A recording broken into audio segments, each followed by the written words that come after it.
చూస్తున్న youngsters who are planning to get married, who are already married, wife and husband చూస్తున్నారు, వాళ్ళకి గనక ఒక గైనకాలజిస్ట్ ఆర్ ఆబ్స్టెట్రిషియన్తో how do they choose them? అందరికీ నేను చెప్పేది ఒకటే, ఎప్పుడైతే నీ ఫ్యామిలీకి నీకు చిన్న డెంటల్ ప్రాబ్లం దగ్గర నుంచి మిస్క్యారేజ్ కాజ్ చేయొచ్చు, ఐ ప్రాబ్లం దగ్గర నుంచి ఏదైనా, సెప్సిస్ చాలా మంది తెలియదు, గమ్ ఇష్యూతో మిస్క్యారేజ్ అయ్యే ఛాన్సెస్ ఉంటుంది తెలుసా. Best of law talks full పాడ్కాస్ట్లో నుంచి బెస్ట్ పార్ట్స్ అన్నీ ఇక్కడ అవైలబుల్ ఉంటాయి.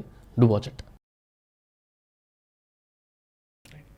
అండ్ అంటే జనరల్గా మీ దగ్గరికి కన్సల్టేషన్ కానీ, ఒపీనియన్ కోసం కానీ, కౌన్సిలింగ్ కోసం వచ్చిన వాళ్ళలో మాట్లాడేది రెండు మేజర్ థింగ్స్. ఒకటి మాట్లాడేదంటే మీరు ఎక్స్పీరియన్స్ చేసేది, వాళ్ళ లైఫ్లో సీక్రెట్ పార్ట్ ఏదైతే సెక్స్ లైఫ్ ఉంటుందో దాని గురించి మాట్లాడతారు. అండ్ వాళ్ళ లైఫ్లో biggest achievement as you told miracle లాంటిది, బర్త్ ఇవ్వడం లేకపోతే ప్రెగ్నెన్సీ, ఈ రెండు ఫేజెస్లో మీతోనే ఉంటారు కదా వాళ్ళు. సో చూస్తున్న youngsters who are planning to get married or who are already married, wife and husband చూస్తున్నా కూడా చాలామంది నాకు కమెంట్స్లో, మెసేజెస్లో, ఇందాక స్టోరీస్లో కూడా మేము వెయిట్ చేస్తున్నాం, ఇద్దరం వైఫ్ అండ్ హస్బెండ్స్ టైం కోసం వెయిట్ చేస్తున్నాం, టైం చెప్పు అని. సో వాళ్ళకి గనక ఒక గైనకాలజిస్ట్ ఆర్ ఆబ్స్టెట్రిషియన్తోనే how do they choose them? Because మీరు ఇందాక మాట్లాడారు, ఇంతకుముందు కూడా ఒక డాక్టర్ని అడిగాను నేను యాక్చువల్గా. గూగుల్ రివ్యూస్ లేకపోతే గూగుల్ యాడ్స్ లేకపోతే ఫేస్బుక్ యాడ్స్ ఇట్లాంటివి చూసుకొని అందరూ క్రియేటర్స్ అయిపోయారు ఇప్పుడు, ప్రతి ఒక్కరు క్రియేటర్స్ అయినప్పుడు ఆ సెన్స్లో కనుక how do they choose their best gynaecologist or obstetrician అనే ఒక క్వశ్చన్ మేము మీకు వేస్తే, సో యువర్ అడ్వైస్? నేను చాలా క్లారిటీగా చెప్తాను. ఇప్పుడు చాలా ప్రీషియస్ ప్రెగ్నెన్సీస్ ఒప్పుకుంటావు కదా, రైట్? చాలా ప్రీషియసే కాకుండా రిస్క్ ఉన్న ప్రెగ్నెన్సీస్, బికాస్ కొంచెం ఏజ్ ఎక్కువ ఉంది, కొంచెం కష్టపడితే వచ్చిన ప్రెగ్నెన్సీస్, కొన్ని వాళ్ళు ఓన్లీ చైల్డ్ అనుకునే ప్రెగ్నెన్సీస్, ఇవన్నీ కూడా ఉన్నాయి సినారియోలో. Nothing is as simple. Right. కొంచెం వెయిట్ ఎక్కువ ఉండో ఏదో ఒక ప్రాబ్లమ్స్ అయితే ఉన్నాయి. అలాంటి ప్రెగ్నెన్సీస్ మీరు దయచేసి చిన్న చిన్న క్లినిక్స్కో, రోడ్డు పక్కన ఉన్నది, ఇంటి పక్కన ఉన్నది, దాని తర్వాత ఆఫీస్ పక్కన ఉన్నదని వెళ్ళొద్దు. మీరు ఎక్కడికి వెళ్ళినా కూడా మీకు ఏ ప్రాబ్లం వచ్చినా, మీకు ప్రెగ్నెన్సీలో కాఫ్ కోల్డ్ వచ్చినా నీకు ఒక ప్లేస్, ఒక డాక్టర్ ఉండాలి. పుసుకుని ఏదైనా పడిపోయావు, దెబ్బ తగిలింది, బోన్ ఇరిగింది, నీకు ఒక ఆర్థోపెడిషన్ ఉండాలి. So multi speciality with obstetrics, super speciality with obstetrics is the place for good antenatal care. ఇది నేను ప్రపంచానికి అగేన్స్ట్గా వెళ్ళి మదర్ అండ్ చైల్డ్ సెంటర్స్ ఎన్ని ఉన్నప్పటికీను అది కరెక్ట్ ప్లేస్ కాదు అని నేను టేబుల్ మీద కొట్టి నేను స్టార్ట్ చేశాను. బికాస్ అప్పటి వరకు కూడా మంచి మదర్ అండ్ చైల్డ్ కార్పొరేట్లో లేదు, మల్టీ స్పెషాలిటీ సూపర్ స్పెషాలిటీలో మదర్ అండ్ చైల్డ్ కేర్ అనేది లేదు. ఎందుకంటే అది సపరేట్, మదర్ అండ్ చైల్డ్ ఒక ఫ్యాన్సీ నర్సింగ్ హోమ్, మంచి గోడలు, మంచి ఇంటీరియర్స్, మంచి వెల్ డ్రెస్డ్ పీపుల్. ఇది కాదు చెకప్స్ అంటే. చెకప్ అంటే నీకు కష్టం వచ్చినా, నీకు నష్టం వచ్చినా, నీకు హార్ట్ ప్రాబ్లం ఉన్నా, నీకు లంగ్ ప్రాబ్లం ఉన్నా, నీకు కోవిడ్ వచ్చినా, నీకు ఏమొచ్చినా నీకు ఆ హాస్పిటల్ నిలబడాలి, నీకు ఆ డాక్టర్ నిలబడాలి.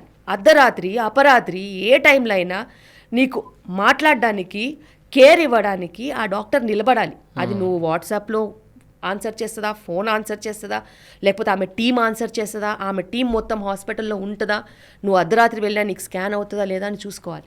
రైట్. సో ఇది కేర్ అంటే. నీకు హిమోగ్లోబిన్ తక్కువ ఉంటే ఆ హాస్పిటల్లో బ్లడ్ బ్యాంక్ ఉంటుందా లేదా? ఎందుకంటే ప్రెగ్నెన్సీ అది ఎప్పుడైనా బ్లడ్ లాస్ అవ్వచ్చు. నువ్వు తర్వాత ఎత్తుకుంటావా గలీలలో ఎత్తుకుంటావా నువ్వు బ్లడ్ కోసము? చెప్పు, అసలు ఎందుకు ఎట్లా వెళ్తారో అర్థం కాదు. There are sensible people who travel 400-600 kilometers, who understand the importance of antenatal care, వచ్చి చెకప్ చేసుకుని వెళ్తారు. ఎందుకంటే వాళ్ళకి సేఫ్టీ అంటే అది. సో అందరికీ నేను చెప్పేది ఒకటే, ఎప్పుడైతే నీ ఫ్యామిలీకి నీకు చిన్న డెంటల్ ప్రాబ్లం దగ్గర నుంచి మిస్క్యారేజ్ కాజ్ చేయొచ్చు, ఐ ప్రాబ్లం దగ్గర నుంచి ఏదైనా, సెప్సిస్ చాలా మంది తెలియదు, గమ్ ఇష్యూతో మిస్క్యారేజ్ అయ్యే ఛాన్సెస్ ఉంటుంది తెలుసా. So if you don't have a dental setup in the same hospital, whom are you going to run behind? So and pregnant women are very sensitive. మనం ఏదైనా ట్రీట్మెంట్ స్టార్ట్ చేస్తే bleeding అయితే gynaecologist ఉంటే తప్పేంటి? So నువ్వు వెళ్ళే హాస్పిటల్కి నీకు సర్వీస్ ఇస్తుందా? నువ్వు రాత్రి ఏదైనా ప్రాబ్లం అయింది, నీకు మూమెంట్ తిరగట్లేదు, నువ్వు గ్రూప్లో మెసేజ్ పెడితే నీకు ఆన్సర్ ఇచ్చారా లేదా, నీ డాక్టర్ ఎత్తిందా లేదా? Yes, there are WhatsApp groups ఉన్నాయి నా దగ్గర. నేను నా నంబర్ ఇవ్వకుండా నేను అసలు ఏ పేషెంట్ ఉండదు. 25,000 మంది పేషెంట్ల దగ్గర నా నంబర్ ఉంటుంది. But they know where to call, when to call, how to call. Right. Okay, even if they call, middle of the nine cream స్టోన్లో కూర్చొని పైనాపిల్ ఫ్లేవర్ తినొచ్చా అని అడిగిన వాళ్ళు కూడా ఉన్నారు. But that is her level of apprehension. Right right right. నువ్వు yes no అనే కదా ఆన్సర్ చేయాలి. That kind of comfort that they get ఆ టైంలో. Yes, this is the new generation obstetric care. Got it. ఎన్ని ప్రాబ్లమ్స్ ఉన్నాయి. Covid లాంటి problems వచ్చినప్పుడు ఎంతమంది ఆబ్స్టెట్రిషియన్స్ చేతులు ఎత్తేసారు.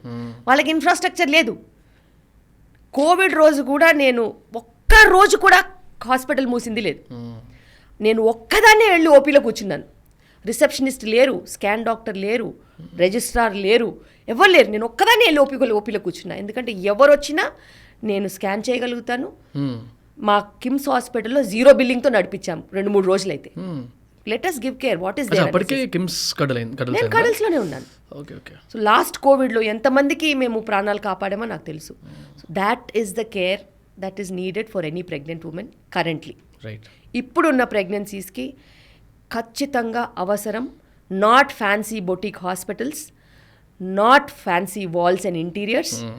It is a doctor with compassion, care and a team right that will understand your needs, and that team that will treat not you as pregnant, husband wife together as pregnant. ప్రెగ్నెన్సీలో ఒంటరిగా ఎవరు ఉండరు. Pregnancy ఒక కుటుంబానికి సంబంధించింది. Right. Pregnancy భార్యాభర్తలకి ఇద్దరికీ సంబంధించింది 50%. ఆ మొత్తం ఎక్స్టెండెడ్ కుటుంబానికి సంబంధించింది ఇంకో 50%. ఎంతసేపు ఆ ప్రెగ్నెంట్ ఉమెన్కే ఇన్స్ట్రక్షన్స్ ఇస్తే చాలా తప్పు. అది ఎవ్రీబడీస్ ఇన్వాల్వ్మెంట్ ఉంటుంది అందులో. సో నువ్వు సేఫ్టీ చూసుకోవాలి, డిస్టెన్సెస్ చూసుకోవద్దు. చిన్న వాటికి కూడా మెసేజ్లు పెడతారు. మాది 25 కిలోమీటర్స్ డాక్టర్, ఉప్పల్లో ఉంటాను నేను, ఎట రావాలంటే నువ్వు ఉప్పల్ కాదు భీమవరం నుంచి వస్తున్నారా బాబు అని చెప్తా. What are you talking? So it is not about distances, it is about what you want as an outcome. అది చాలా ఇంపార్టెంట్. అండ్ నేను అందరికీ చెప్తాను, డెలివరీస్ అన్న తర్వాత కాంప్లికేషన్స్ ఉంటాయి. జనాలకు తెలియదు అంతే, యాక్సెప్ట్ చేయరు అంతే. Complications biggest of hospitals. నువ్వు అమెరికా పోయినా డెలివరీలో ప్రాబ్లమ్స్ ఉంటాయి, అమలాపురంలో డెలివరీలో ప్రాబ్లమ్స్ ఉంటాయి. Complications same. నువ్వు 3.5-4 కిలోల బేబీ డెలివరీ అయిన తర్వాత బ్లడ్ లాస్ అవ్వద్దు అంటే నువ్వే మూర్ఖుడివి. మా ఆవిడ నడుచుకుంటూ వచ్చిందండి హాస్పిటల్కి, ఇలా అయిపోయింది ఏంది ఆ లాంగ్వేజ్ ఏంది? నడుచుకుంటూనే వస్తారు ఎవరైనా డెలివరీకి. ఓకే వచ్చారు, మరి బేబీ వెయిట్ అంత ఉన్నప్పుడు బ్లడ్ లాస్ అయినప్పుడు ఎన్ని బ్లడ్ పారామీటర్స్ పెట్టాలనేది మా చేతిలో ఎట్లా ఉంటుంది, ఎంత లాస్ అయిందో దాన్ని బట్టి. there was a day when one woman, second time pregnant, first delivery 2.4 kg. Okay. Second delivery నేను వార్నింగ్ చేస్తానే ఉన్నాను, నువ్వు తినొద్దు, రెస్ట్రిక్టెడ్గా ఉండు. Husband is some real estate fellow, ఇంట్లో ఓవర్ అబండెన్స్, అందరూ ప్యాంపరింగ్, బాగా ఫుడ్ పెట్టేశారు. 3.4 kg సెకండ్ డెలివరీ కదా, 3.4 kg అని మేము డెలివరీ చేసేసాం. డెలివరీ చేశాక యూట్రస్ కాంట్రాక్ట్ అవ్వట్లేదు, బ్లీడింగ్ విపరీతంగా అవుతుంది. ఎందుకు అవుతుందో తెలీదు. ఏ ఫీల్డ్ అసలు చూద్దామంటే కూడా బ్లడ్ గష్ అవుతుంది. ఆల్మోస్ట్ ఆమెని సేవ్ చేయడానికి we gave 30 units of different bloods. RBCs అయినా, ప్లేట్లెట్స్ అయినా, లేకపోతే ప్యాక్డ్ సెల్స్ అయినా, ఇలా రకరకాల బ్లడ్ ప్రోడక్ట్స్ 30 ఇచ్చాం. ఎందుకంటే నువ్వు కార్పొరేట్ సెటప్లో ఉన్నావు, మా దగ్గర బ్లడ్ అబండెన్స్ ఉంది, మేము డోనర్స్ని పుష్ చేసాము, సేవ్ చేసాము, అంతా అయిపోయింది. నెక్స్ట్ డే సార్ వారు ఏమంటారంటే, మా ఆవిడకి ఏమన్నా అయ్యి ఉంటే 18 ఊర్ల నుంచి మనుషులు వచ్చి నిన్ను తొక్కేవాళ్ళని. నన్ను ఒరే పుండాకోరు, నువ్వు నన్ను తొక్కిచ్చేదేంటిరా, నాకు అర్థం కాదు. మాకు తెలిసిన పని మేము చేస్తాము, అంతే తప్పితే ఒకళ్ళు బతికిచ్చాలనే చూస్తాను తప్పితే చంపాలని చూస్తారా ఎవరన్నా? Problem high baby wait, problem PPH, atonic PPH. To an extent we have ఈ బ్లడ్ పారామీటర్స్ పెట్టడమే కాకుండా మోస్ట్ హై ఎండ్ ఏంటి తెలుసా, యూట్రైన్ ఆర్టరీ ఎంబోలైజేషన్ అని ఒక ప్రొసీజర్ ఉంది. అందులో మనము బ్లడ్ ఎక్కడైతే పోతుందో ఐడెంటిఫై చేయలేకపోతే, యూట్రస్ కాంట్రాక్ట్ అవ్వకపోతే, యూట్రస్కి 2 వెజిల్స్ ఉంటాయి. ఆ 2 వెజిల్స్ని క్యాట్ ల్యాబ్లో మనం ఆ వెజిల్స్ని ఐడెంటిఫై చేసి, ఆ 2 వెజిల్స్లో బెలూన్స్ పంపించి ఆ 2 వెజిల్స్ని కూడా బ్లాక్ చేయొచ్చు. ఆ ప్రొసీజర్ చేసాం. ఎక్కడైతే బ్లీడర్ ఉందో ఆ బ్లీడర్ దగ్గరికి వెళ్ళి ఆ వెజిల్ని బ్లాక్ చేస్తే బ్లీడింగ్ ఆగింది. Thanks for watching the clip. Full podcast చూద్దాం అనుకుంటే వాచ్ ఇట్ హియర్.